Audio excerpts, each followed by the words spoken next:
Grandpa Joe wakes Charlie up, and surprise, he's used that tobacco money that Charlie gave him to buy a Wonka bar. How? He's bedridden. How did you do this? Listen, just because Grandpa Joe's bedridden doesn't mean he doesn't have, like, spies on the inside. Use the birds. 5, 6, 7, 8. There's no business like show business.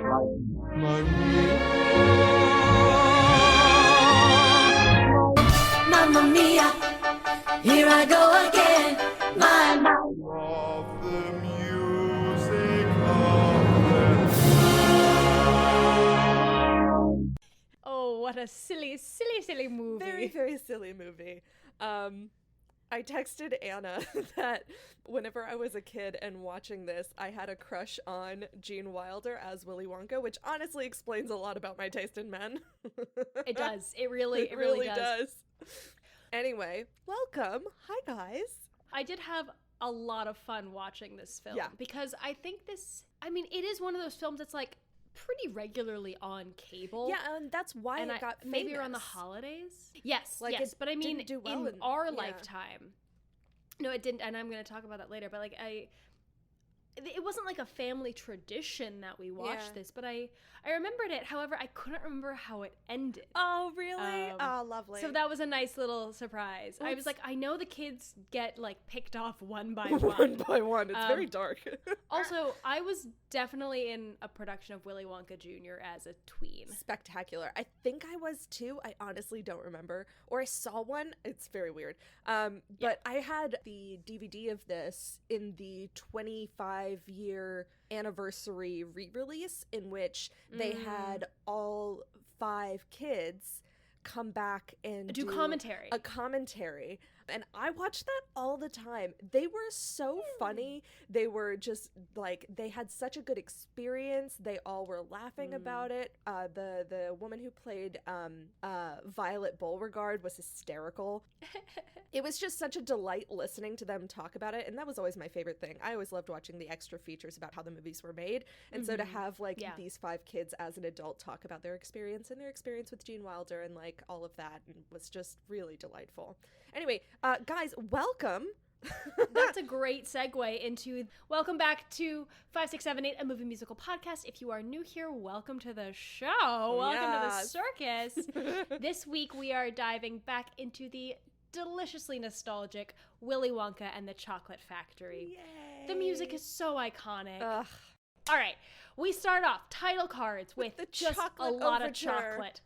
A chocolate overture. We see chocolate being made like from the beginning with the cocoa beans being ground, and all I can think of in this moment is the SpongeBob guy who was like, chocolate! I love chocolate! That's fair. Oh boy. So we get the whole overture with a bunch of the melodies of the different songs that we're going to be hearing. And then we cut to a small town. This is filmed Bong, in Germany. bong, goes the tower. Goes the town. The entire town. Whole town. Bong, bong. Bong, bong. So a bunch of kids come running out of a school and run directly into a candy shop. And this candy shop is run by a very friendly and patient man. Oh, man. Who gives all these scrabbling children what they ask for. Gives them I so can't- much this must free be the candy routine. except for They- Charlie. none of them. None of them pay for it. No. And then very later quickly, on, whenever Charlie buys some, and he's like, money. And I'm like, you bitch, you gave out so you much were free giving candy. all those. I definitely have a note of like, how do these children pay for it? I know. But we see the names of a bunch of different confectionery companies in this candy shop. We see Slugworth, but the one that there is the most majority of is of. Wonka products. Yeah. And they even to the point where the candy shop owner is like, oh, we have a new one today. The Da-da-da. Scrumdiddlyumptious bar. Yeah. Couldn't spell that for the life of me. Absolutely not. I did not attempt. And this candy shop owner takes us into our first song. And our first song, which is The Candyman, which honestly, I love this song. It's so beautiful. It's so charming. And what a perfect way to like welcome us into this movie. Hold on one moment. Yeah. I want to look something up really, really quickly. Okay, I'm right. In the Broadway production, the Candyman is sung by Willy Wonka, and I think he's disguised as the candy shop owner? owner. That would make I sense. seem to because remember that. Why would they hire more people? when that character and Willy Wonka never interact. When Christian Borle is there and available for use. Available to sing for you. Yeah. That's fair. It's the opening number of the Broadway of course. show. They're not going to have someone else open the Broadway show. Yeah. Please. It's like that one song in Annie where there's like a random, what's she called, the Star of Tomorrow or something? It's like, why are you here? Why do you, this unnamed character, get like this one power ballad for no reason? No reason. Anyway, coming back to the plot. Anyway. So Charlie is outside this candy shop. We meet our protagonist, Charlie Bucket. Yes. A malnourished looking like 9-year-old kid. Oh boy, he's so in small. a red sweater, and he's standing outside the candy shop and he's looking sad because he's got no money and he can't afford any candy. Exactly. So he is a paper boy in an effort to make money. So he gets his first wage from his boss and he goes on his paper route and throws just yeets these newspapers. newspapers at all of these people, just knocking their day over. It's great. I guess, all right. There was a time where there was like a morning paper and an afternoon paper. Yes. I feel like in our lifetime that's not a Not thing. in the or maybe information at least not age. in Like, this. that's like... No. But he's the afternoon He's the afternoon boy, yeah. So, on his way home during the paper route, he passes this factory. Conveniently lives in the same town as the Wonka factory. Yeah. And the gates are locked. And Charlie just kind of stands at the gates and looks in at awe. Because the factory is functioning. Yeah, it's working. But the gates are locked. And then our spooky man from spooky Cannibal the man. Musical comes back. It is him! Doom! It's not, but it very much is the Doom guy. This spooky trash peddler Tinkerman. Trash peddler Tinkerman comes in and he says some weird quote and then he's like, nobody ever goes in and nobody ever comes out. Nobody ever comes out. It's all very alarming. Speaks riddles to this terrified child. And like, he talks about how there's like little men inside. Yeah. Honestly, like, sir, I don't know do if not that's creepily speak to random children while you're carrying a cart of knives. That just feels like cart bad. full of knives! Cart full of knives. Bad vibes all around. Bad vibes all around. I was just like, what did this prove? Honestly. Why was this necessary to the plot? So then Charlie panics and runs home. Understandably. And we get to the Bucket household. Yes. Where Charlie lives with his mom and all 4 of his grandparents. His mom's a single mom. All 4 grandparents are bedridden and take up most of the house in this giant bed that all 4 of them sleep in. Yep. And they have all been bedridden for like 20 years. 20 years, Anna. 20 years. I know. And they all love Charlie. Yeah, Charlie's not 20 years old. He's literally never seen his grandparents outside of that bed. Yeah, which is why it will be very alarming later. Listen, I have some spicy opinions about fucking Grandpa Joe. Oh, yeah, you and the rest of the internet. Yeah, I know. We're all kind of angry about this asshole. Anyway, so Charlie comes home and says hi to everyone. And he reveals that he has used some of his payday money to buy a loaf of bread because the Bucket family is really on hard times. They're eating cabbage soup, which is just cabbage and water for like days on end. So the fact that they have a fresh loaf of bread is revolutionary. Big. Yeah. And then Charlie gives the last of his pay money to Grandpa Joe so he can buy his daily tobacco. What an asshole. And Grandpa Joe's like, no, I'm trying to quit. I don't know why I just made him sound like a gangster. I'm trying to quit. It's fine. Don't worry about it. I'm trying to quit. That's not what Grandpa Joe sounds like. Wait, I think I would love him more if he was just from fucking Jersey. Charlie, listen. Anyway. So recast. I'd like to recast Nathan Lane as Grandpa Joe. Oh boy, good, excellent. I broke Grace. So later on that night, everyone else is asleep. Oh no, Anna broke herself. No, keep going.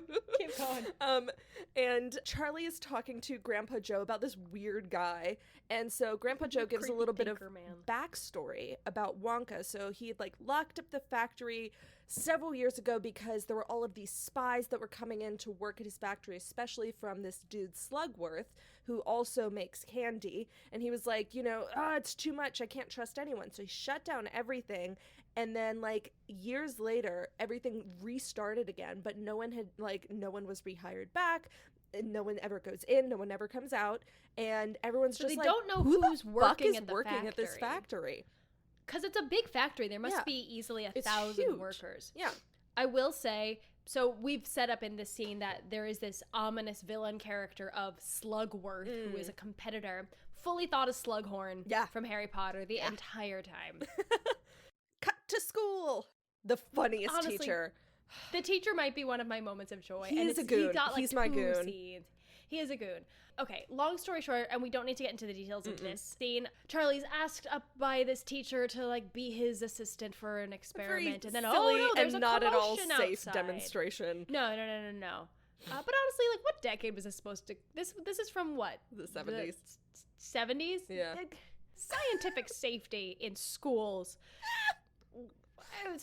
But anyway, whoa, there's a commotion outside. Yes. And apparently there has been breaking news that Willy Wonka is reopening his factory for 5 people. So he has hidden 5 golden tickets in Wonka bars, and the 5 lucky winners will get to go and tour his factory and also receive a lifetime supply of Wonka chocolate. Very Brilliant exciting. marketing move. So Like, brilliant. Genius all around. So smart. And apparently the whole goddamn world is like class dismissed and they all go run to buy chocolate. I was trying to think of like what would a similar phenomenon be? I literally for can't us? think of a single thing in which literally not just like me, I'm deciding I'm gonna leave, but like every position of authority is just like everyone get the fuck out and go. Like what are such exclusive? maybe if the Pope showed up, I don't know. I was gonna say like getting to have tea with the Pope, or something, or like The tea Dalai with Lama the or like the Queen, Queen. It had like. Yeah, anyway. But definitely know, not I for don't a know. marketing scheme. There is not a single marketing scheme that I could think of that's just like, everyone go buy this. Listen, in this universe, it exists. Yes. And the teacher's literally like, I gotta go buy chocolate. Y'all get the fuck out of here. And Charlie we get sort a of bunch- dejectedly leaves the classroom Yeah, because because he knows he doesn't have afford any it. money for it. Yeah. And we get a lot of interstitial news reports of like Which are very Wonka funny. fever overtaking the nation. They're very silly. I didn't write any of them down. I didn't write any of them were of no down. consequence, but they No, were very not silly. at all. Like I did laugh at the woman who considered whether to, Oh, yeah. to accept the ransom. because like later on whenever there's like very few Wonka bars left and like turns out her husband has been kidnapped and she's like, whatever they want, I'll pay it. And then she gets a call from the ransom, they want your last Wonka bar, and she's like, how long do I have to think about it? Like yeah, she like really has to think about it. it's so All funny. right, but anyway, we learn from the news, like, all right, already the first golden ticket has been found. It's been found in Germany by a little boy named Augustus Gloop, who is the butcher's son. Gloop is an excellent name. He is a gluttonous kid. Yep. And we meet him in this restaurant where he's just chowing down. Like, he and his parents, like, are not fussed. And when the newscaster turns to interview his mom and ask her a few questions, we see this scary looking dude with a big scar on his face, and we see this spooky man, this there's ominous man music come in, like, to let us know. and yes, we should be worried about him. Yes. And we see him like whisper something in Augustus's ear. Yes. Cut to Charlie's birthday. At the bucket house. It's a birthday, and he's got a red sweater from his mom and his grandma. They knitted him one, and then one Wonka bar. So It's not a Wonka bar. well, it's one Wonka chocolate. Yeah. Gripe. Gripe. Grandpa George and Joe get Charlie a Wonka bar for his birthday. And Charlie like turns his back to open it up, and he like fools them for a second. He's like, "Oh, I got it." And they think he's got a golden ticket, but no, it's 'Cause he's he an fools asshole. them, and they're all kind of like, "Why the fuck would you do that?" It's a fucking whoopie pie. Yeah, of course. They explicitly said the golden tickets are in Wonka bars. Why the fuck would they waste their money on a whoopie pie that's not even part of the competition? It's not even part of the Maybe it's all marketing they could scheme. It's a afford. waste of money.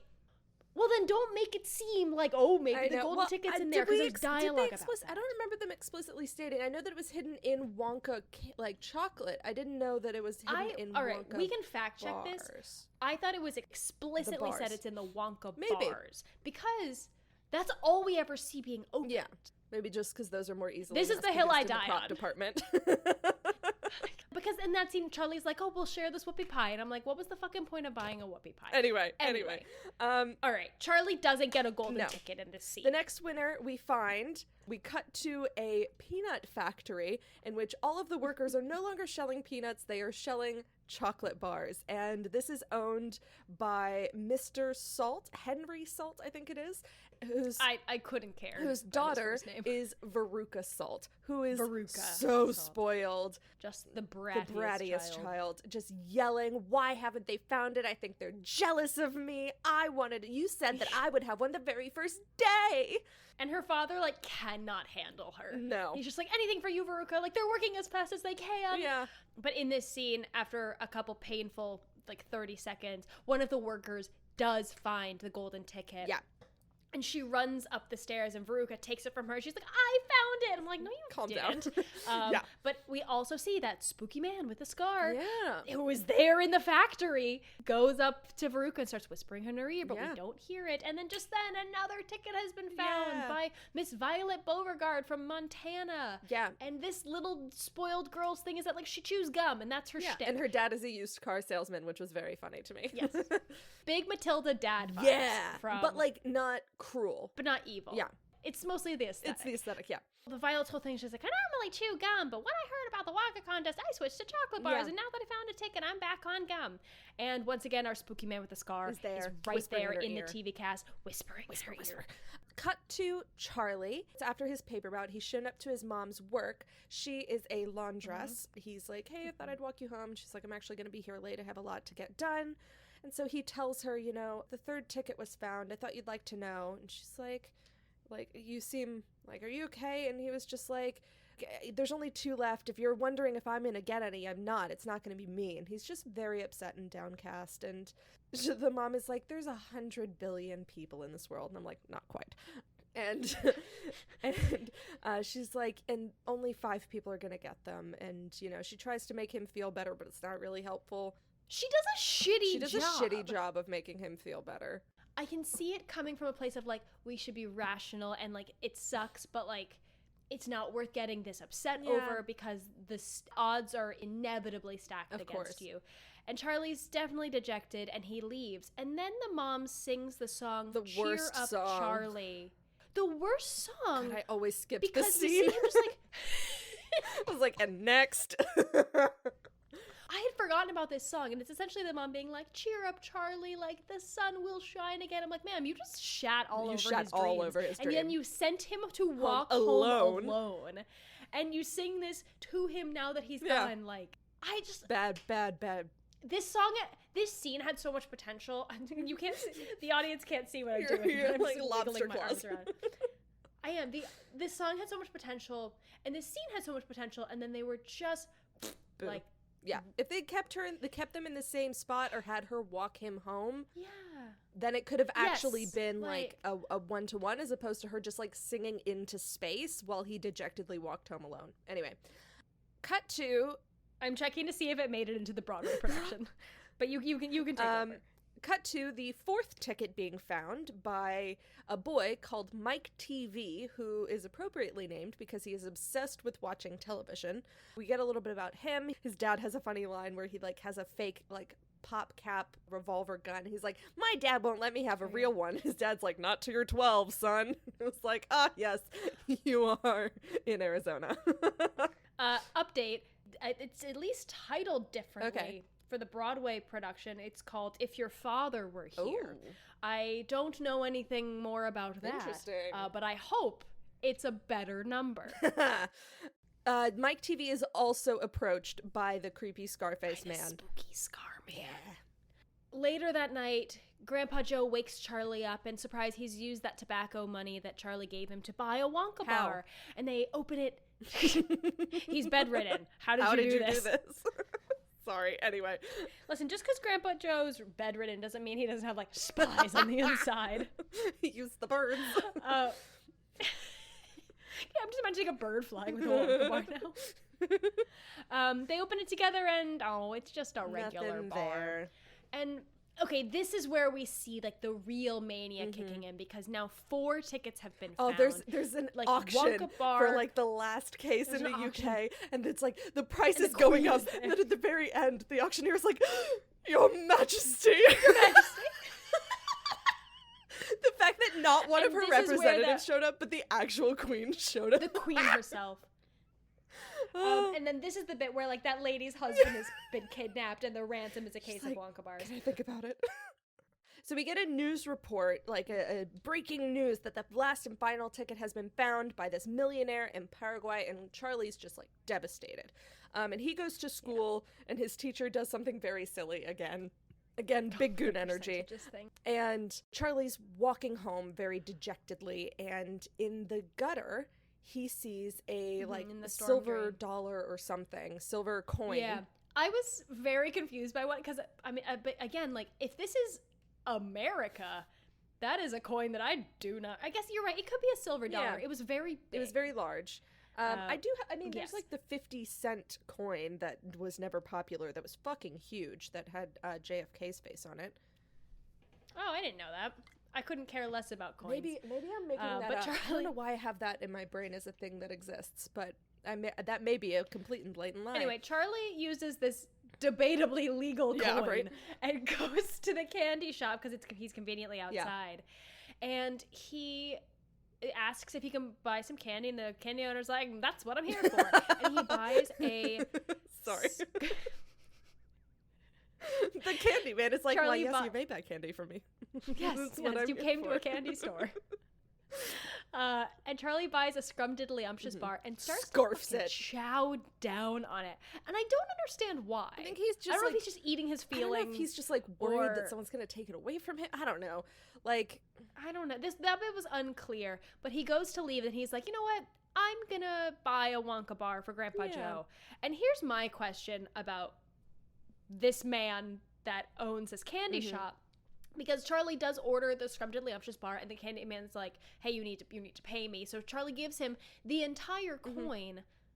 No change is given. No, he had change. Then he goes to leave. No, he doesn't. Oh, really? He doesn't give him change. And then he goes to leave. He's like, actually, I'm going to get a Wonka bar. And the guy's like, okay, sure. Was he just keeping the extra change on credit for this kid?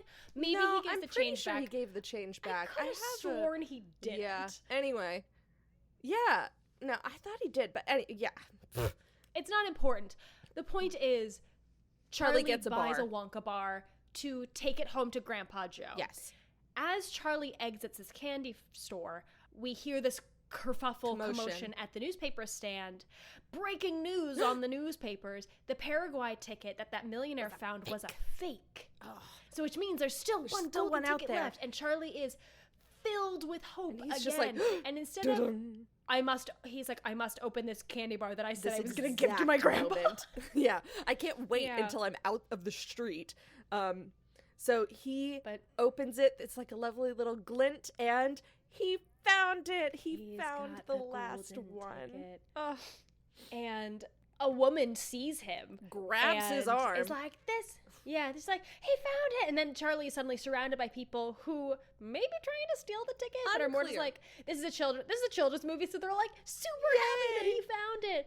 And they're like, get the fuck out of here, Charlie. Run and go home. The nice thing is that his boss, the guy who runs the newspaper stand, like pushes his way in and like blocks him, and then he like pushes him out of the crowd. And he's like, run home and don't stop till you get there.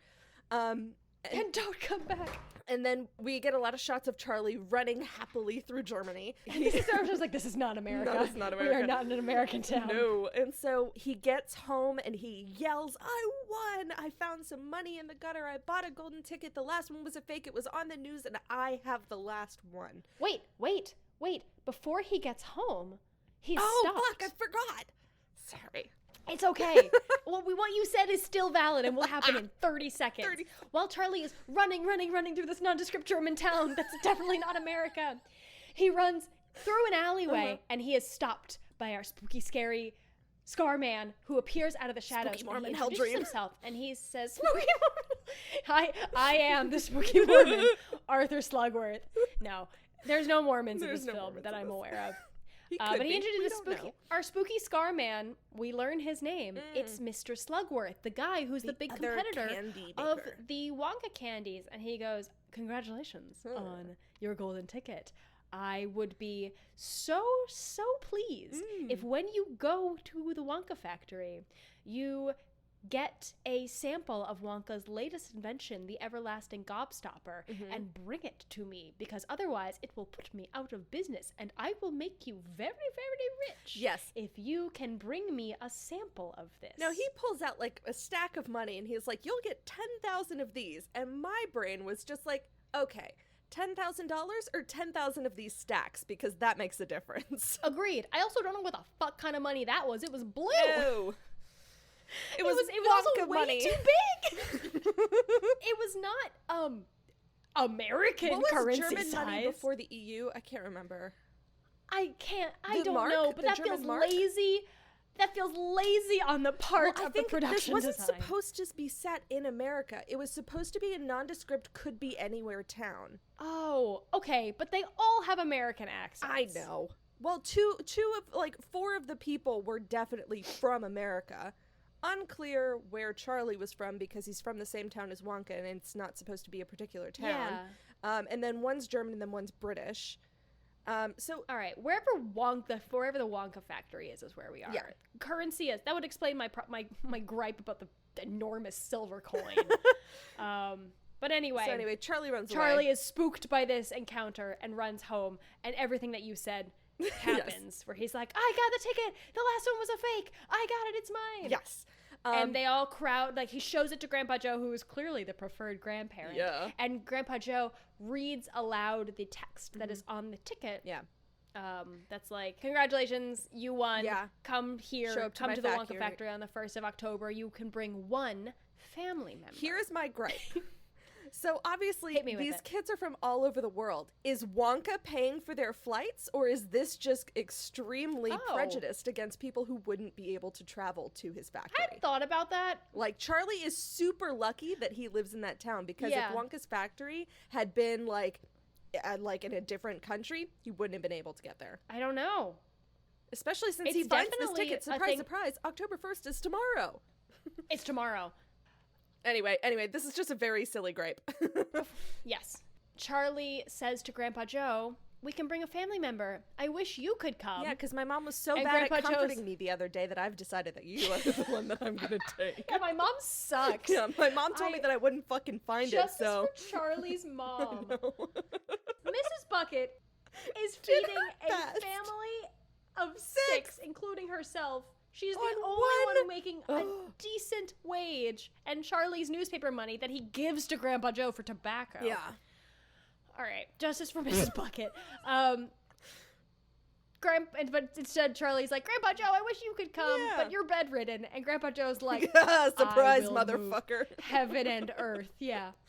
And Grandpa Joe swings his legs around with assistance Yep. and falls a lot, but ultimately gets his feet under him and starts to sing the song Golden Ticket. And then Grandpa Joe's fully able to just dance around the room. Yeah, This he's actor fine. is impressively spry. Yeah. Well, he asks for a cane and then promptly does not use it. Poor Charlie, this actor, he's so off-key. He tries so hard, but he's delightful.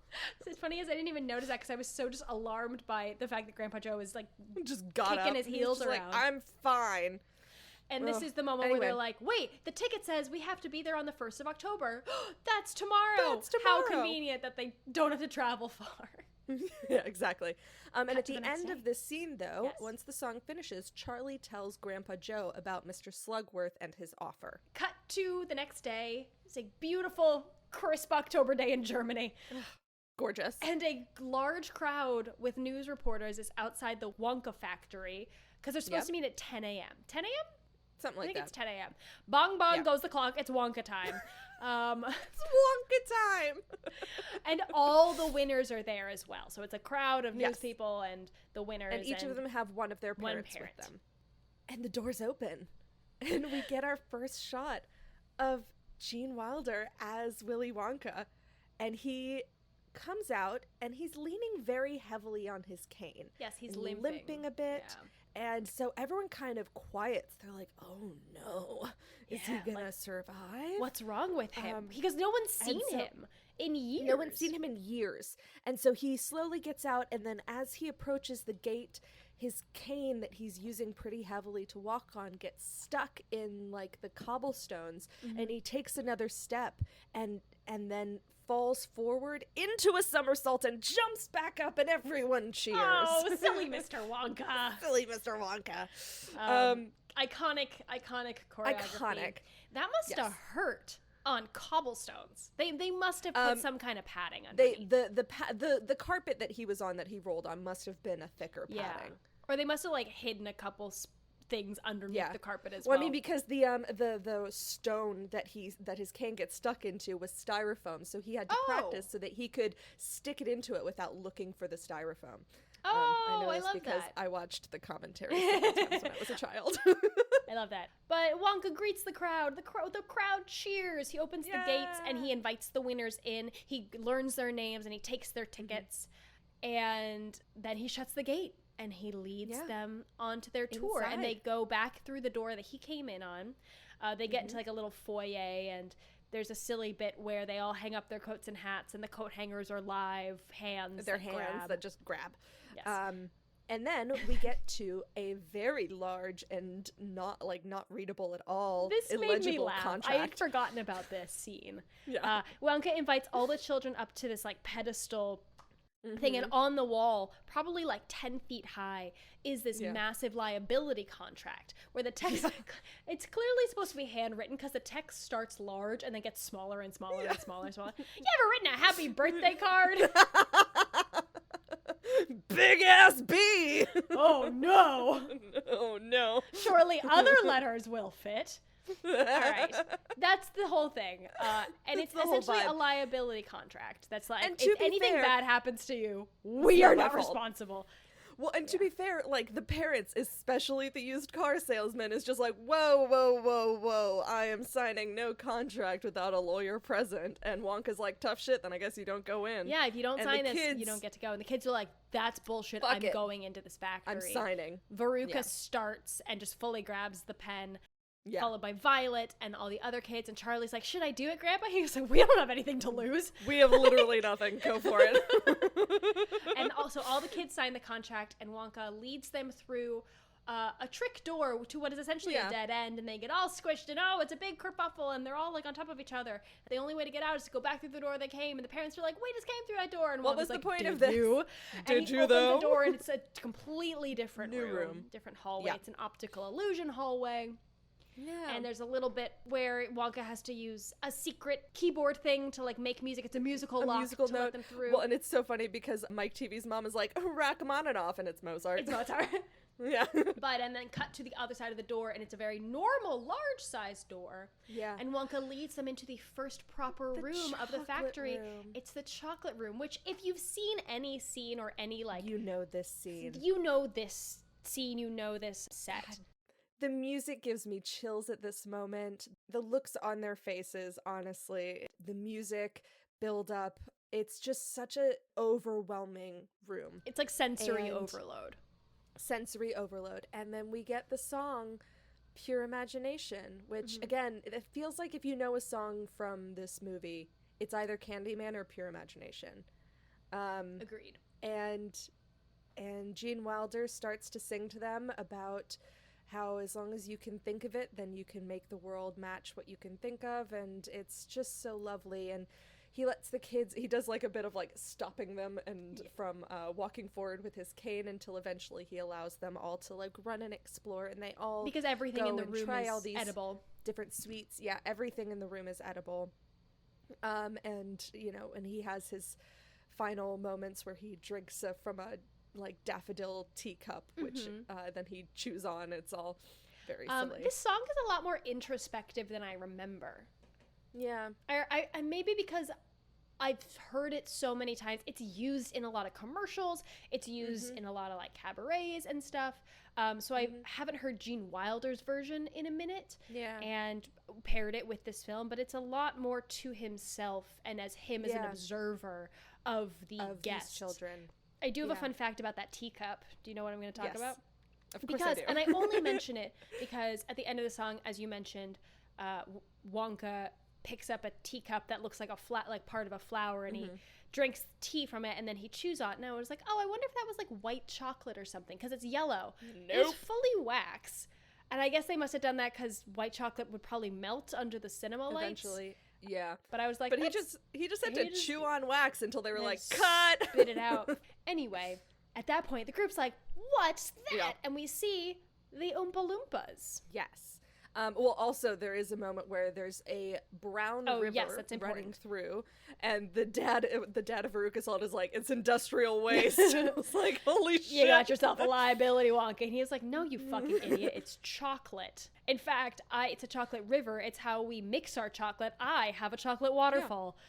Yeah. And at that point, a secret door on the other side of the river opens up, and we see all the Oompa Loompas come out because it's time to mix in cream and sugar to the chocolate river, obviously, naturally. And Wonka gives a little bit of backstory about how they came to stay with him at the factory and how the land that they lived in was very, very dangerous. And so he's just like, well, you know, if you want to come with me to this chocolate world. And so they came and they all work together and make chocolate. And all the parents call Wonka on his bluff where they're like, there's no place called Loompa Land. And she's like, I am a teacher of geography. And he's like, oh, then you know all about it. You know how horrible it is. And during this, we see Augustus kneeling by the river, scooping chocolate water into his mouth. To be fair, he did not have a cup. Listen, Wonka's like, whoa. Not concerned for Augustus's safety at all. He's immediately like, you are contaminating the river. It should not be touched by human hands. And instead of getting up, Augustus fully falls into the river. This scene definitely traumatized me as a kid. And this is the only thing I remembered specifically of how, I'm going to say the children's demise. They don't die. But I was like, I know Augustus gets, like, falls into the river. Couldn't remember any of the others. Sucked up a pipe. Yep. Yeah, so Augustus falls in, and he's like, help, I can't swim, which, like, how deep is this river? Anyway, so then he gets pulled under by some sort of suction, and his mom is just like, do something, and he's like, help, police, cops, anyone. And so he gets pulled up, and we see what looks like just his jacket going up a pipe, but then he blocks the tube, and it turns out Augustus himself has been sucked up this pipe and is now causing this suction because this kid is like packed into this pipe so that nothing can get past him, and now all this pressure is building up behind him until the pressure wins, and Augustus shoots up the pipe, and Mom's like, where's he going? Wonka's like, obviously he's going to the fudge room. And then he summons, Wonka has this like little like flute pipe, kazoo, I don't know what you want to call it. Pan. Like, not a pan flute, but it gives pan You know how energy. pan flutes have like, I don't know, 10 little pieces? It's just one. One of those. But anyway, he uses it to summon an Oompa Loompa to take Augustus's mom to go get her son in the fudge room. And then we get our first Oompa Loompa song, which is going to be a recurring theme. The Greek chorus of this. They are a Greek chorus! Yes. Oh my god. Yeah, they are a Greek chorus in which they give us moral tales of morality what not songs. to do. And essentially the gist of the song is that, like, if you're not greedy, you'll go far. Augustus, you are greedy. Yeah. That's why don't be so gluttonous and greedy. Yeah. Yeah. Just then, around the corner comes a paddle boat, and Wonka's like, all aboard, next stop on the tour. And everyone's a little alarmed by what just happened to Augustus, but everyone gets on board and they take off because it's run by two Oompa Loompas turning the wheel in the back, and it's very picturesque and slow and pretty right up until it's not. Yeah, right until they go into a tunnel, and then it's like a horrible acid trip. Yeah, it's very dark. Everything goes fast. I will say there is one moment where they show the full boat and it's like dark and flashing lights, and the wheel of the paddle is turning in the wrong direction. Oh no! They would be going backwards if it was going the direction that wheel was going. Well, the whole point of the tunnel is to disorient them, so it would. They could be going. That could have been a choice. It could be within the realm of possibility. But you're right. The lights. Crazy colored lights, there's crazy images, Gene Wilder loses his goddamn mind. He's like, there's no knowing where we're going. Or where we're stopping. And until the end, like, he's this, like, scary little monologue speech where he's just yelling, like, 1,000-yard stare into the camera and also into the faces of the guests. And everyone's just like, I want to get off this ride, into the faces of these children. And then, all of a sudden, ride's over. They're there. Boop. Done. Everyone gets off the boat very quickly. What's funny is that when they get on the boat, Veruca's like, I want a boat like this, Daddy. And when they get off the boat, she's like, I do not want a boat like this, Daddy. I do not want this boat. So we get off the boat, and they have come to a new room. It is the tasting room. Inventing tasting room, yes. And Wonka warns them, do not touch anything. No touching, no tasting, no telling. Is what the sign says. This is the secret room where he keeps all of the recipes for all of his confectionery inventions. And where he plans new ones. And it's definitely got mad scientist vibes when you go in. Oh, yeah. Just like beakers and vials and contraptions and machines. Yeah, a lot of Oompa smoking Loompas vats. running around. And I think at one point, one of the dads is like, this is a HIPAA violation. He does. It's not HIPAA. I don't think it's HIPAA, but it's No, something OSHA. like that. It's OSHA. Like- It's an OSHA violation or He something. was just like, you're gonna have something on, like you're gonna have the health inspector on you for this. You're not wearing But gloves. naturally, the kids touch things. Mike TV, who's the little rugrat that's obsessed with TV, eats a Of course. candy and it fully explodes in his face.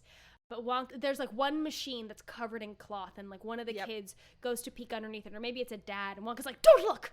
However, I will show you what this machine does. I won't show you how it works, but I will show you what it makes. I'll show you what it makes. Yes, and so he pull that lever, crunk. He pulls the lever, and because we don't see the machine, we only see like the cloth on top of the machine moving. But it turns out this is the machine that makes those everlasting gobstoppers that Slugworth wants a sample of so he can figure out the recipe and make them for himself. Yes. There is a funny thing that keeps happening with Wonka is that people will ask him questions like, oh, how did you make this? Or what is it made of? Yeah. And he will always defer the questions. It's like, all questions must be submitted in writing, or all questions at the end of the tour. Like Mike TV yells one once. He's like, I'm a trifle deaf. You'll have to speak louder next time. Like, Never It's all answers a very direct silly. question. No. And Wonka's like, do you all want to the kids? He's like, do you want gobstoppers? And they're like, yes, yes, yes. And he was like, all right, They're like, but you yeah. have to promise not to share them. This is a super secret recipe. And we quickly see Veruca crossing her fingers behind her back as she promises, and all the kids are given gobstoppers. In another corner of the room, there's a new machine. There's another machine. Now this machine has all of these different things. So there's like a beehive with honey coming out the bottom. There's like smashed tomatoes and like all of this stuff, and it's crazy machine.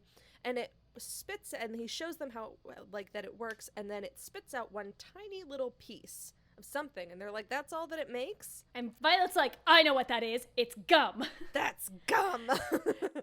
And so she grabs it, and Wonka is just like, don't do that. No, it's not stop, finished yet. please. Stop, don't.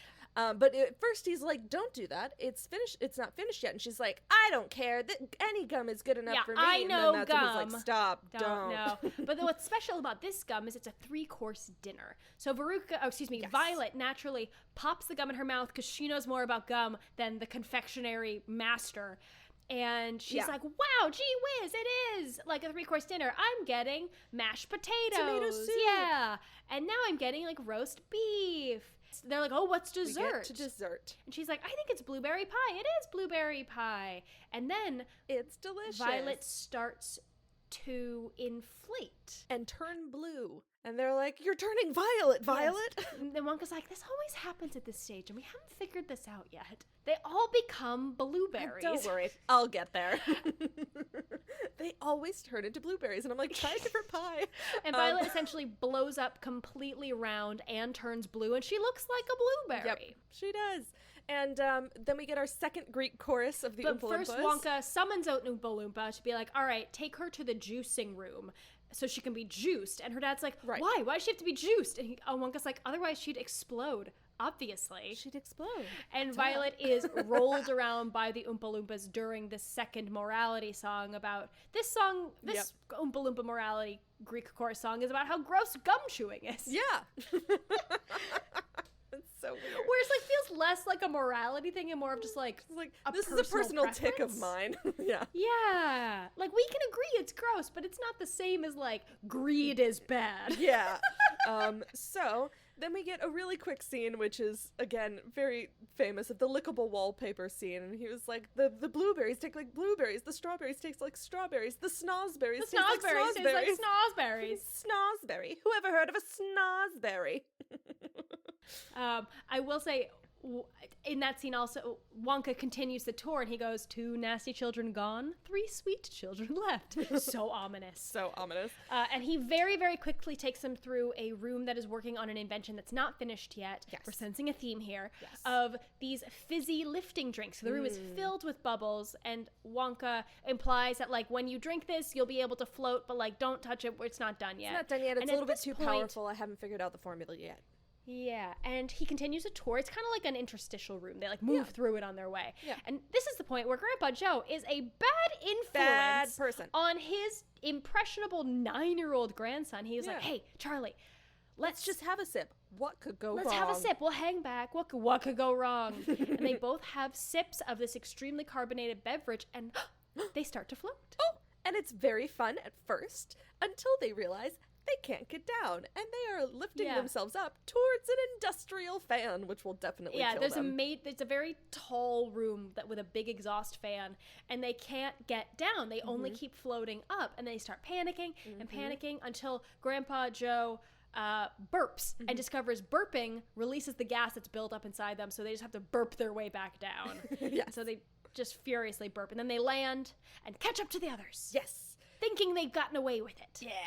So then we get to, they find the rest of the people in the room with the geese that lay the golden eggs. So there's like 5 huge geese. Like that cow-sized geese. Yeah, that apparently lay chocolate golden eggs. Or golden chocolate eggs, or whatever. Golden chocolate eggs, if we're going like in order In the correct order of how layers. of language works. And the geese are all in on little pedestals at the top of the room, because when they lay an egg, it goes through this Rube Goldberg machine contraption, and then it lands on this padded scale. And Egg-dicator. the scale determines if the the scale determines if it's a good egg or a bad egg. And if it's a good egg, it then continues down the contraption and it's polished by the Oompa Loompas. And if it's a bad egg, Trapdoor fully takes it away to a furnace. Yeah, it's to a be trash chute. Destroyed. Exactly. Yeah, it's a trash chute. Veruca, of course, Takes our one girl, look. and it's like, I want a geese, and her dad's like, I'll get you one. She's like, no, I want one of those. I want one of Wonka's geese. Yes. And Wonka's like, and They're her not for dad's like, sale. all right, Wonka, name your price. And he goes, they're not for sale. He goes, everything's for sale. Yeah. And Wonka pushes back. Yes, and then we get Veruca's song, who's the only kid who has a song. Yeah. So it's the song I Want It Now, about I how want it she wants now. everything and she wants it immediately and she doesn't want to share. And again, this has Kate wrecks a tavern, Jesus wrecks a temple vibes. She like pushes things over and knocks things over. The way you said, sorry, you're so right. However, when you said Kate wrecks a tavern, I heard like wrecks a tavern like it was a last name. Oh no. And I was like, who's Kate wrecks a tavern?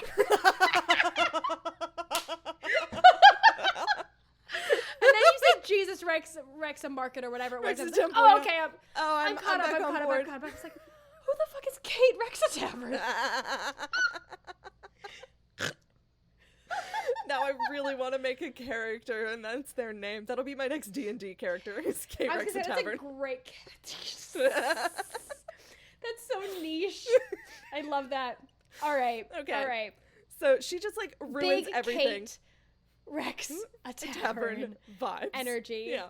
And she takes the end of her song, her big finish, as she climbs up the Rube Goldberg machine, and she finishes her big last note on the educated educator. Yeah. Thank you.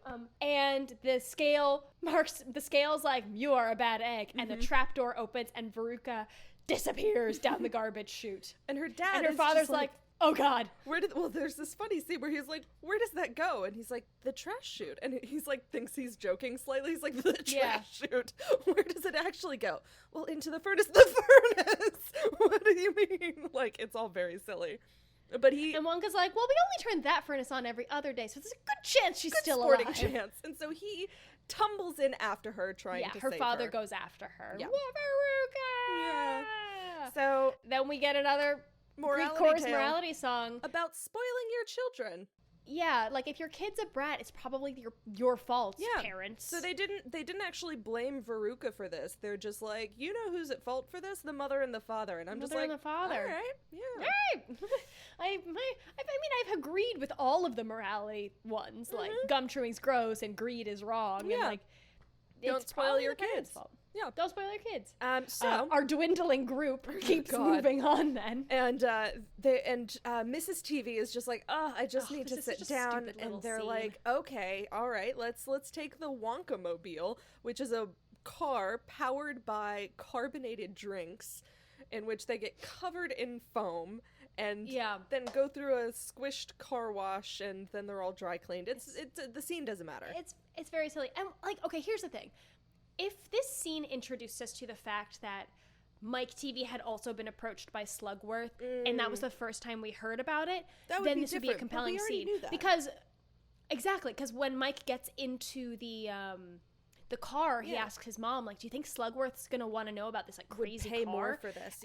Yeah, and she's like, keep your eyes open and your mouth shut. And so, if that was the first time we learned that plot-wise, definitely a compelling scene. Otherwise, completely useless. Not worth it. It's just a silly bit where they all get covered in foam. Yes. And then they're clean again. And at the end of this 5-second car ride, Wonka's like, all right, on to the next room, on to the next tour. Here are these protective hazmat suits. Yeah. Please, everyone put one on. Yeah. And they go into the Wonka vision room. Yes. So turns out Wonka has invented a way to transport chocolate. Wonka's invented teleportation. And they're all way too casual. They're so casual about it. He's like, oh yeah, TV is just like a picture that's been pixelated and sent through the air and down to your TV, so why can't I do that with chocolate? And I'm like, sir! Okay, but why would you need to, is the real question. Right, because no one would pay for it then. It would just be there. And then I could take it. Okay. All right, yes, that is the whole gist of this scene, is that he shows them, the Oompa Loompas bring in this massive bar of chocolate, probably like 6 feet long. Because everything sort of decreases in size whenever you send it through. To television. So it's zapped by the laser, it travels in particles through the air, which we can see, and then it appears on a TV screen, and then they're able to pluck the chocolate bar out of the TV, and it's the size of a regular chocolate bar. Yeah. Cool invention. Why? What purpose does this serve? Right. Mr. Dull, I have questions. Other than the fact that Mike is obsessed with television. Yeah, he just needed a way to kick off this kid. Yeah, he really just needed a way to kill off this kid. Mike's like, can you do this with people? And Wonka's like, I don't know. I mean, I don't see why not. And so Mike is just like, I'm going to be the first person to be sent. So he jumps on the pedestal himself, pushes the button himself, is zapped, and goes through the pixels and appears on the TV. Yes. As a maybe like 3-inch high version of himself. Very small. And his mother panics appropriately and like puts him into her purse and like turns to Wonka and is like, help.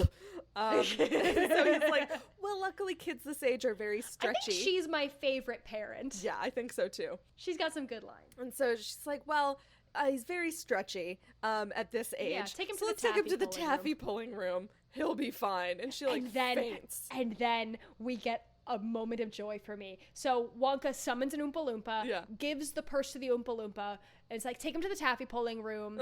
And then the Oompa Loompa like says something and we can't hear it, and Wonka leans in and being like, don't worry, you won't be held responsible. Like, in case something goes wrong. Like, in case this kid is fucking killed. Like, it's like, I'm not gonna, you're like, no, you're not gonna be held responsible at all. And Mom fully faints and is dragged off by Oompa Loompas as well. Great. All right, and we get another morality song about TV rotting your brain. Yes, and they're like, read books, there are no commercials. Like, all right. Very fair. And then one final kid remaining. And so it is the end of the tour. So Wonka takes them out of that room and like he like pulls out a bunch of letters and he's just like, oh, so much to do, a whole day wasted. You guys can see yourselves out, right? It's just like up the door around the corner and you'll be fine, right? I gotta go. And Uncle Joe, Grandpa Joe is just like, well, what about the lifetime supply of chocolate? Like, what? This feels super abrupt. And so they go into his office, in which everything is cut in half. It's half a desk, half a safe. I have a fun fact about that. Yes. And Grandpa Joe confronts him. He's like, well, what about, hey, the lifetime supply? And he's like, he doesn't get it. Well, why not? We haven't done anything wrong. He's like, wrong. And we get the best scene. This is my favorite scene. You stole Fizzy Lifting drinks. You touched the ceiling, which now has to be sterilized. Per the contract, which I have a copy of right here, you have forfeited your prize. Good day, sir. I said good day. And you get nothing. Yes, you broke the rules, you get nothing. And You he really gets red lose. in the face. Yeah. You lose. And that's when his hair And- like really gets the Yeah. frizz going. It's great. Yeah, and he's like, and I bid you good day. And Grandpa tries to argue with him, and he's like, I said good day.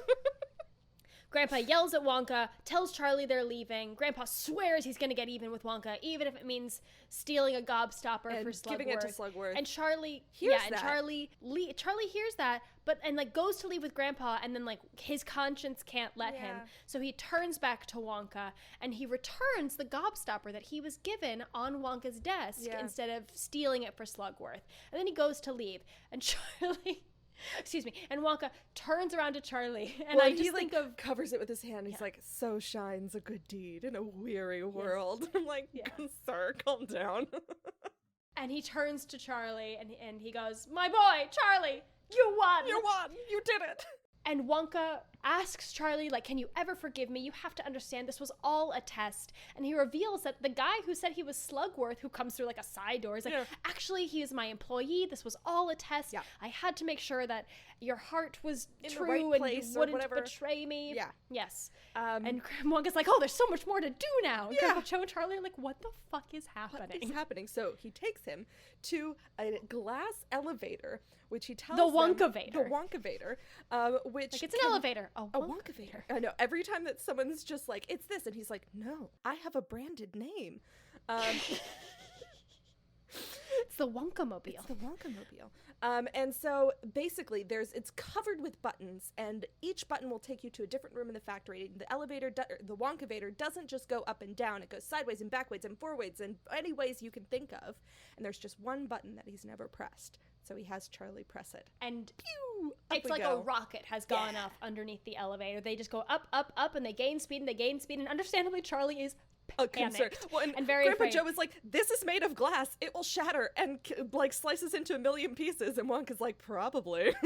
I hope, potentially. Potentially. They bust through the ceiling. Surprise, this elevator fully can fly. It flies. Big chitty chitty bang bang energy. Oh, yeah. They fly through, up, over the town, and Charlie's like, wow, I've never seen the town from this angle before. It's beautiful. There's my house. Yeah, there's my school.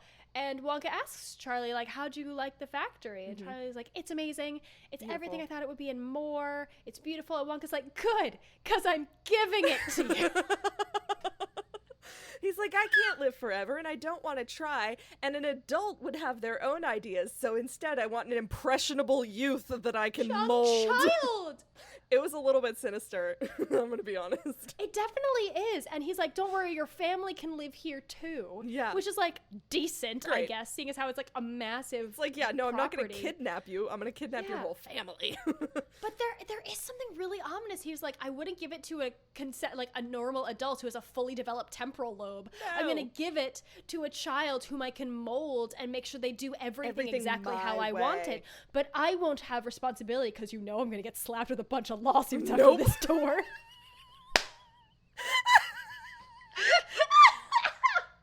Oh man, yeah, it's wild, but Charlie's very And that's excited, and that's the end, and like, the you know, end what of this happened to the fucking man movie. whose all his dreams came true, he lived happily ever after, and they Ever hug, after. and the elevator never comes down. So, some say they're still floating They're up still there to floating this up there day. today. Somewhere above Oh Germany. This is fucking elevator. Oh boy. It's like the TARDIS, but worse. But worse. Oh my god. What a delight. I don't have any alcohol to drink and I'm bummed. Oh, I do. I'm gonna go and get some. Oh god, I really enjoyed this. Like, I had fun poking fun at it and like pointing out plot holes. Yeah. But But watching it, I had a delight. Yeah, it was delightful. I think maybe because it truly was a lot more lighthearted than some of the films we've seen recently. Yeah. And like King and I. I was and, about to say no one died, but really we never see No. what happens to the kids, so They're not, but we don't see them dead. They just We don't see them dead. disappear. but we don't And like see after them like alive last 5 afterwards years either. in King and I, and honestly even Yeah. after Cannibal, like but this Oh, was a nice God. break. Yeah. Just a Okay. little lighthearted funness with just a chaos gremlin at the helm. At the helm. Do you want to do a little dramaturgy report? Yes, I would. Dramaturgy report. Dramaturgy report. All right, I don't have a lot for cinematographer or director. That's okay. This was directed by Mel Stewart. Mm-hmm. He was an American film director and producer. And in his career lifetime, he directed or produced over 180 films. Wow. Like, Wonka he's known for Wonka, Right. but he's also did like a lot of other stuff. Yeah. That's all I have for him. Cinematographer. Oh, and he was American. The cinematographer was British. Cinematographer was Arthur Ibbotson. He started out as a child actor, but he is best known for his work as a cinematographer on specifically films with or for children. So Whistle Down the Wind from 61, The Railway Children from 1970, and then Willy Wonka and the Chocolate Factory in 71. However, we've seen him from you know what? Correct me if I'm wrong, because I forgot that there were multiple. He did work on Babes in Toyland. Oh, no. I don't know if it was which ours year? or not. I didn't copy Didn't it. have I'm it, no sorry. worries. But I thought it was funny that he also is known for A Little Night Music Oh. and Witness for the Prosecution. What which a are range. not films for children. What a range. And that's it. I'll look up his Babes in Toyland right now, but you can Cool. take So, the wheel. Just going to talk a little bit about Roald Dahl, just because he obviously wrote the original story, Charlie and the Chocolate Factory, but also was credited as writing the script for this, but I'll get into that because he did not actually. So Roald Dahl was a British novelist, short story writer, poet, screenwriter, and wartime fighter pilot. His books have sold more than 250 million copies worldwide, and his short It stories wasn't are our Babes in Toyland. No. It was the TV movie one. with Do you remember this with Drew the one Barrymore? with Drew Barrymore and Keanu Reeves. Equally chaotic. Equally chaotic. All right. So his short stories are known for their unexpected endings. I actually had a book of Roald Dahl's short stories that I stole from one of my teachers because I am a bad person. He wrote and The and I don't- Witches, right? Yes. I'm very bad Yeah. at giving back books. Do not loan me your books. You can won't receive confirm. them back. Unless you live in my house and you can take them off of my bookshelf.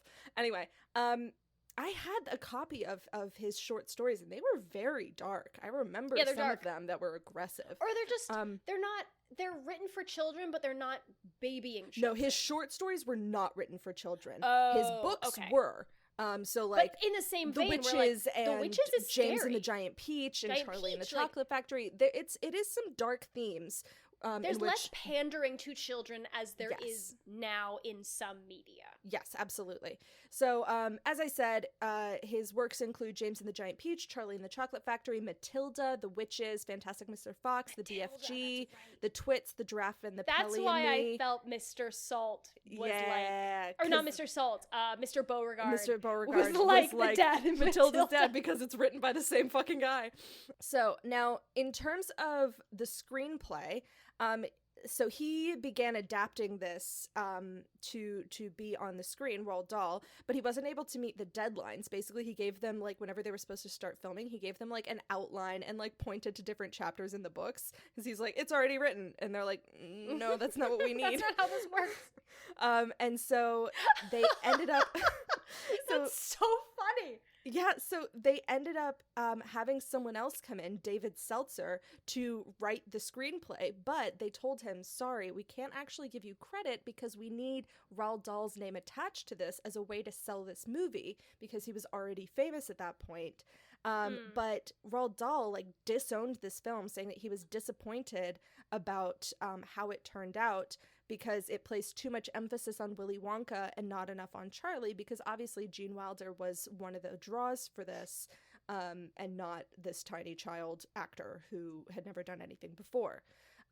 So other changes include Slugworth, which was a really minor character, was like reworked into this spy villain thing that switched into being someone who worked for Wonka.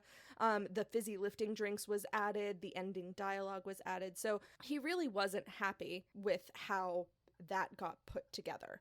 To go into the music and lyrics, I'm just going to really slightly touch on this. So the score and the songs were composed by a duo, Leslie Bricus, I'm not entirely sure how to pronounce their last name, and Anthony Newley. Rexa Tavern? Yeah, Rexa Tavern. It's going to be the new last name for anything that I can't pronounce. Leslie Rex a Tavern. So he worked on musical theater. So he did music for Dr. Dolittle, Goodbye, Mr. Chips, Scrooge, Willy Wonka, Tom and Jerry the movie. He wrote Le Jazz Hot for Victor Victoria, so we've already seen that before. Which we know. Yeah, Anthony Newley was famous because he wrote Feeling Good, which was covered by Nina Simone, and is the famous And I'm Feeling Good. That song is what he wrote. So that's what he's I know. And I just think of the was it Bublé that did that cover? It's Bublé. God, Yeah, it's such a good it. cover. Anyway, so that's who they are, and they wrote the music for this, and they received a nomination for film score for Willy Wonka. I'm going to talk a little bit about Gene Wilder, which makes me so happy, which is not his name. His name was Jerome Silberman. He was known mainly for his comedic roles, obviously Willy Wonka, but also his collaborations with Mel Brooks, with the producers Blazing Saddles, Young Frankenstein, Stir Crazy, See No Evil, Hear No Evil, Another You, and then he also starred in Everything You Always Wanted to Know About Sex But Were Too Afraid to Ask. He began his career on stage and made his screen debut. His first film role was portraying a hostage in the 1967 picture Bonnie and Clyde. But his first major role was Leopold Bloom in the 1967 film The Producers, which he was nominated for an Academy Award for Best Supporting Actor.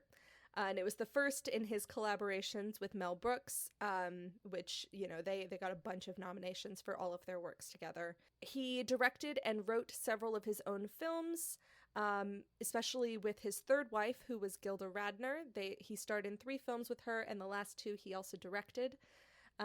After she passed from cancer, he had active involvement in promoting cancer awareness and treatment, and he founded the Gilda Radner Ovarian Cancer Detection Center in Los Angeles.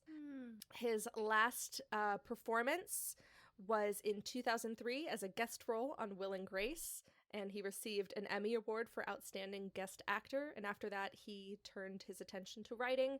He wrote a memoir, Kiss Me Like a Stranger, My Search for Love and Art, and a collection of stories, What Is This Thing Called Love, and the novels My French Whore, The Woman Who Wouldn't, and Something to Remember You By. So he was prolific in a lot of different genres. Now, to talk a little bit about his casting, there were several people that they were looking at for who would be Willy Wonka. Fred Astaire was considered. Now, he was in his 70s at the time, and they were like, that might be a little bit old. Joel Grey was considered, but they were like, oh, he might be a bit too short, because he's 5'5". That's fair. Joel, he's quite petite. Yes. All 6 members of Monty Python expressed their interest, but at that time, they were deemed not famous enough, which I think is very funny. Wow. So actors were auditioned for the role of Willy Wonka in a suite at the Plaza Hotel in New York. And at the end of the week, Gene Wilder came in, and they knew immediately. The producer, David Wolper, remarked, the role fit him tighter than one of Jacques Cousteau's wetsuits. He was captivated by the humor in his eyes. His inflection was perfect. He had the sardonic, demonic edge that we were looking for. Chaos gremlin is the phrase that they're looking for. They tried to suppress the director's eagerness for the actor because they wanted to negotiate on the salary, but the director was so excited that he ran after him and was like, you're doing this movie. And he accepted the role on one condition. So this is a quote from Gene Wilder. When I make my first entrance, I'd like to come out of the door carrying a cane and then walk toward the crowd with a limp. After the crowd sees Willy Wonka is a cripple, they all whisper to themselves and then become deathly quiet. As I walk towards them, my cane sinks into one of the cobblestones I'm walking on and stands up straight by itself, but I keep on walking until I realize that I no longer have my cane. I start to fall forward, and just before I hit the ground, I do a beautiful forward somersault and bounce back up to great applause. So this was Gene Wilder's idea, and when he was asked, that was his contribution. When he asked why, he replied, "From that time on, no one will know if I'm lying or telling the truth." And he was adamant in saying, "If I do not get this entrance, I will not do this movie." Mm-hmm. He died at the age of 83 on August 29th, 2016. According to the family, he died while listening to one of his favorite songs, a rendition of Over the Rainbow sung by Ella Fitzgerald. Aww. Mel Brooks spoke about his grief at his passing, saying, "He was such a dear friend. I expected that he would go, but when it happens, it's still tremendous. It's a big shock. I'm still reeling. No more Gene? He was such a wonderful part of my life." James Corden was stated as saying, "He was just a magical person, and he made everybody around him feel this incredible feeling of joy." And Peter Ostrom, who was the actor who played Charlie Bucket, changed his social media profile to former child actor, veterinarian, inherited a chocolate factory on 29th of August, 2016. So he was an incredible presence in the theater world, in the movie world. He was a joy, and brought joy to a lot of people with his mad, chaotic self. Chaos Gremlin. Chaos Gremlin in the best way. Oh, I love that. Yeah. I don't have a lot for reviews and reception, in just that it got generally positive reviews from critics. It was obviously a family musical fantasy. One of the good quotes that I liked is, "It's strange yet comforting, full of narrative detours that don't always work but express the film's uniqueness." Yes. That being said, so this came out in 1971, and it wasn't a big sensation. It got good reviews, but it wasn't a blockbuster by any means. And then when the rights lapsed in 1977, Paramount was like, "Nah, we're gonna pass." Didn't think it was gonna be a good investment. So it went back. Rights went to the Quaker Oats Company, who was not in the film business, and therefore sold it to Warner Brothers. Right, because Quaker Oats was originally supposed to be like so they had collaborated with this movie because they were going to be releasing a candy bar at this time, but they did the mixture wrong and the chocolate kept melting, and so it didn't work. Oh, I didn't know that. And so they ended up selling the rights for like Wonka candy to Nestle, who now has all of the Wonka candy products, which ironically have very little chocolate products. It's all mostly like nerds and candies and all of that. Yeah. Anyway, so that's just an interesting little tidbit. But that's how it ended up at Warner Brothers. And then around the 80s, it got a little bit more popular because it kept being on TV, and it got a cult, like kind of a cult status with home video rentals. C'est moi. In 96, there was a 25th anniversary theatrical re-release, which then grossed the film $21 million. Yes. So Warner Brothers turned out just right. In 2003, it was ranked like 25th in top 50 cult movies. And a lot of people have said like the boat ride fully traumatized them as children, to 100%. The point where it's on Bravo's top 100 scariest movie moments. Like, that's so funny. With, like, classic horror films. Like, the fucking tunnel scene is number 74 on that list. And it's been selected for preservation in the U.S. National Film Registry in 2014. Yeah. So that's reviews, reception, legacy. You want to talk about some singing and dancing? I mean, you talked about it a little bit. There's no dancing. There's Oompa Loompa dancing. And Grandpa Joe dances choreography. around the bedroom. I will say there is no dancing. All right, that's fair. That's fair. No, I would say Grandpa Joe has a bit of dancing around the room, which is very nice. And I didn't go into that actor, but that actor has a lot of history. Yeah, he was like a vaudeville dancer. Yeah, exactly. Comedian, and you actor. sort of had that. I looked him up. I was like, who was this? Yeah, because he has the hat and he has the cane, and that was kind of a nod to him, Jack Albertson. In terms of singing, what's funny is there was more music than I remembered. Yeah. But I really can't think of a lot of notable singing moments. I think the thing is that the majority of the songs were the Greek chorus morality tales. Yeah, the Oompa Loompa. It's a true blue musical. It is. Like, Wonka has a couple songs. Charlie joins in with Grandpa Joe in that one moment. Veruca has a song. Veruca has her song. But I would say that the most famous songs are Candyman, which is the opening, and then Pure Imagination.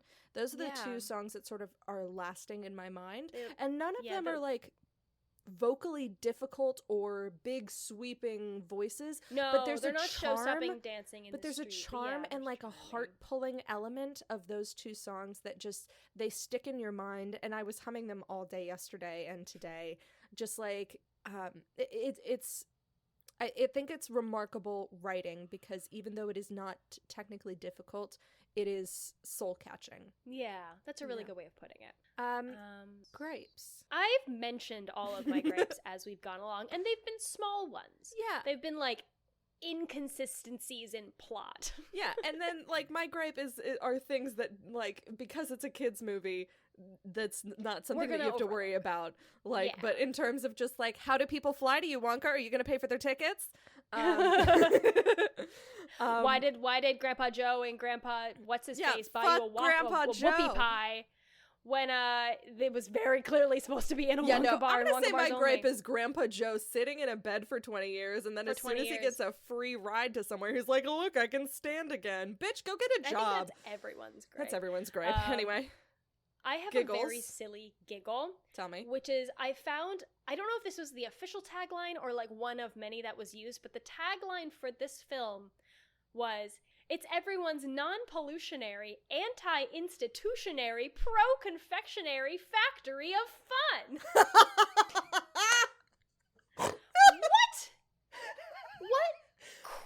What Coke was that writer's Who room wrote on? that? Who wrote, sir? Who wrote that? Who in the advertising department was just like, I have an idea. Like, I have an idea. Amazing. I mean, there were so many small giggles. My giggles were mostly like Gene Wilder being like, "Stop, no, don't." Yeah.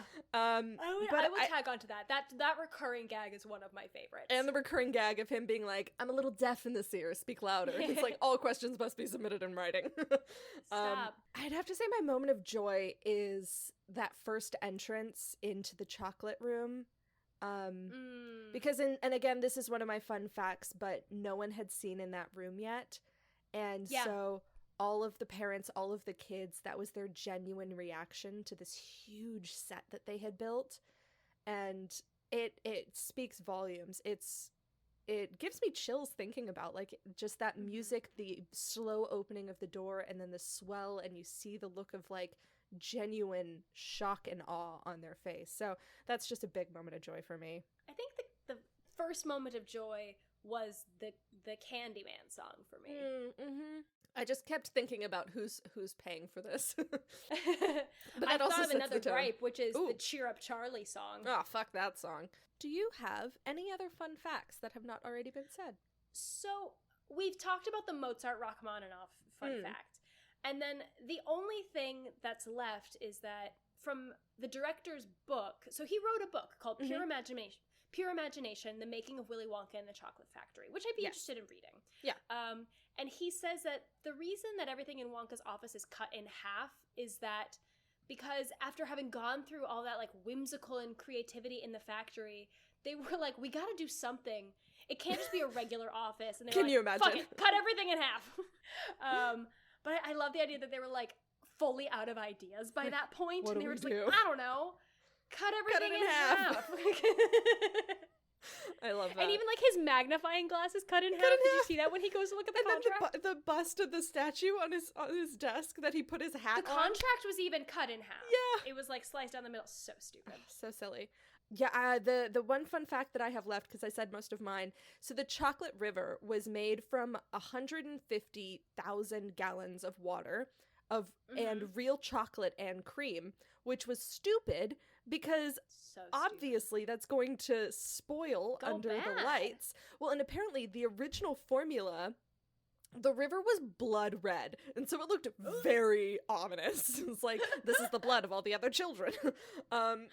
But because of that cream mixture, it would spoil, and by the end of like a couple of hours, it smelled terrible. And the poor kid who played Augustus Gloop was like, it is just dirty, stinky water, and I had to be in it. It was like, so gross. And you just That's smell like vile. spoiled milk. God.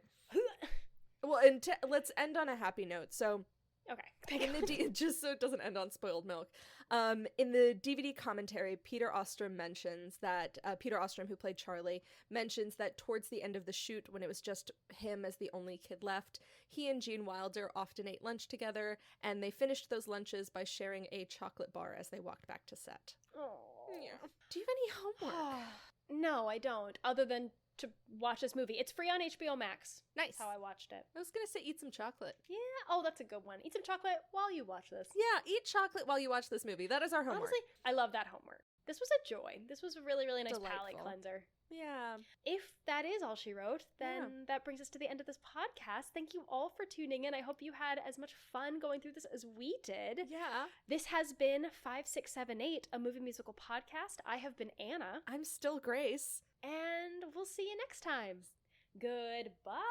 Goodbye. 5, 6, 7, 8. There's no business like show business, like no business I know.